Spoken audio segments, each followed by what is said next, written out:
মিনাশ শাইতানির রাজিম বিসমিল্লাহির রহমানির রহিম।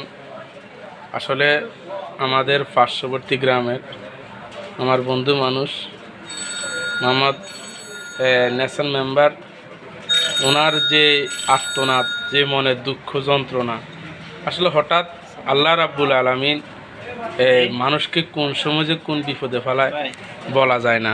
যে অবস্থানে, যেই পরিপ্রেক্ষিতে আমাদের ন্যাশনাল মেম্বার তার মেয়েটা যে গতকালকে যেভাবে পানিতে পড়ি হঠাৎ আজকে দুপুরবেলায় মা বাবার সামনে থেকে পাখির মতো উড়াল দিয়ে চলে গেল।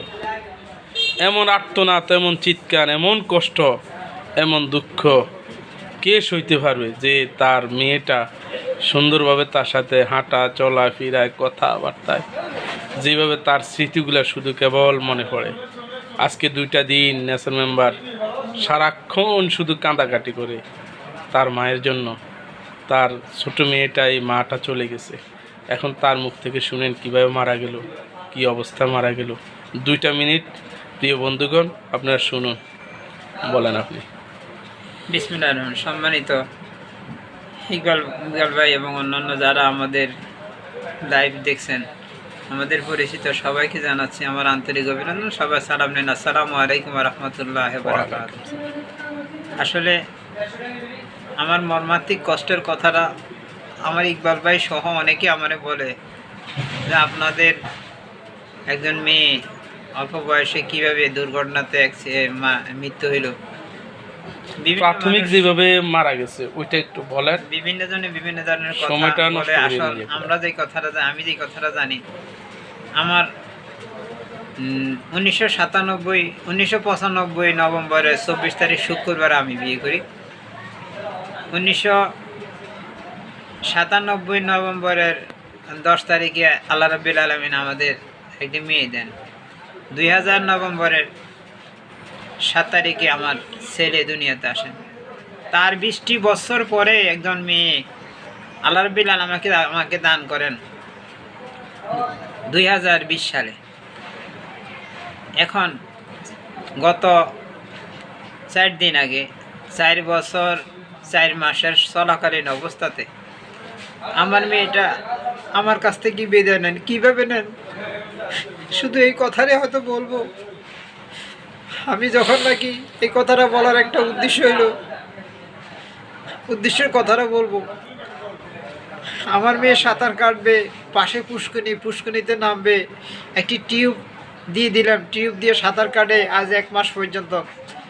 গত শনিবার দুপুর 12:30 আমরা পুষ্কনির পাশে একটা কদম গাছের ডাল কাটার জন্য আমি আমার স্ত্রী দুজনের কাছে ছিলাম।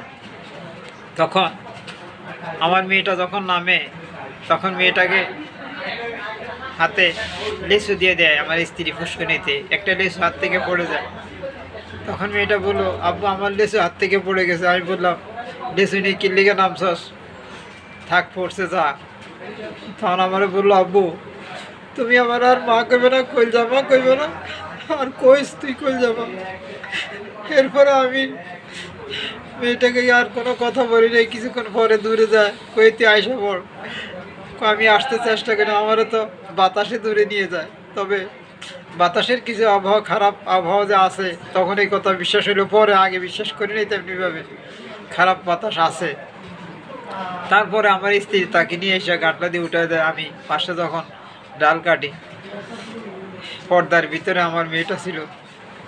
কিছুক্ষণ পরে আমার স্ত্রী বললো, আমার টিউব বাসা আমার সন্তান, আমার মা কই, মা তো বাড়ি ঘরে গেছে। যা টোকা না হয় দুজনে খুঁজতে দেখি পুষ্করির মধ্যে নিচে পড়ে রয়েছে।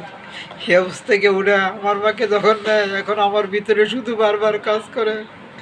আমার মা আমাকে বলতো, আব্বু তুমি কোরআন শরীফ পড়ো, আমি দাঁড়ে বসি, আমি মসজিদে যাবো, কোনো কথা কম না আব্বু, মসজিদে কথা করি না, গুণ হয়। আর আমার মা কোনোদিন ইতিমধ্যে পায়জামা খুলতো না, পায়জামা পরতো, শর্ট প্যান্ট পিতো না, হিজাব মাথা দিয়ে হাঁটতো। কয় বছর বয়সে পানিতে? 4 বছর 3 মাস বয়স, 4 বছর 4 মাস বয়স। 4 বছর 4 মাস বয়স। আমার মেয়েটাকে অনেকে দেখে বলতো এর মনে হয় 6-7 বছর বয়স। আমাদের যে এত সুন্দর একটা মেয়ে দিছে, আপনারা হয়তো অনেকে আমার মেয়েটার ছবি দেখলেও বুঝবেন। এই ছবিটা দেখবেন আপনারা, ছবিটা দিয়েই দেখবে।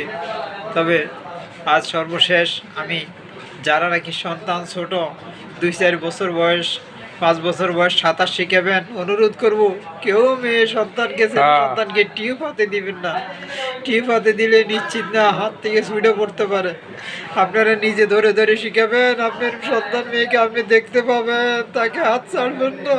আল্লাহ, তুমি আমার সন্তানকে নিয়ে গেছো, আমার মা আমার কলিজার টুকরা।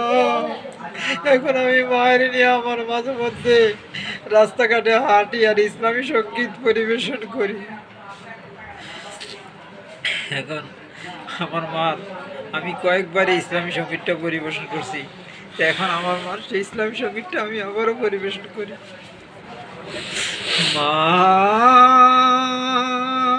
মা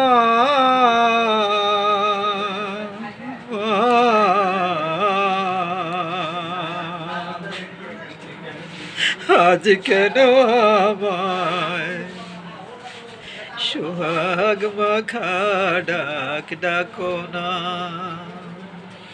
আজ কেন আমায় সোহাগ মাখা ডাক ডাকো না, মায়ার আঁচল দিয়ে কেন আমায় তুমি জড়াও না,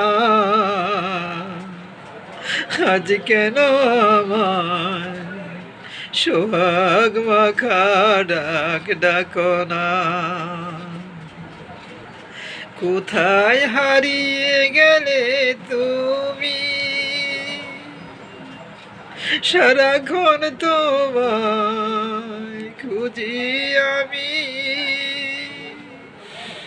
তুমি ছাড়া আমি একা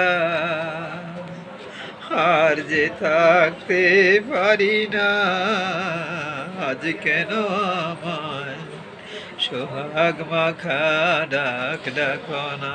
আল্লাহ, তোমার কথাই মনে পড়লে বুকটা ভিজে যায় আখি জলে, তোমার কথাই মনে পড়লে বুকটা ভিজে যায় আখি জলে, তুমি ছাড়া আমি একা আর যে থাকতে পারি না, আজ কেন আমার সোহাগ মাখা ডাক ডাকো না। প্রিয় ফেসবুক বন্ধুরা, আসলে অনেক দুঃখ বেদনা নিয়ে মানুষ বেঁচে আছে, তবে সতর্ক একটাই, কোনো মানুষের, কোনো লোকের, কোনো বন্ধু বান্ধবের যেখানে থাকেন, যাদের ছেলে সন্তান 3 বছর থেকে অন্তত 11 বছর পর্যন্ত খুব সতর্ক থাকবেন যেন পানিতে না পড়ে।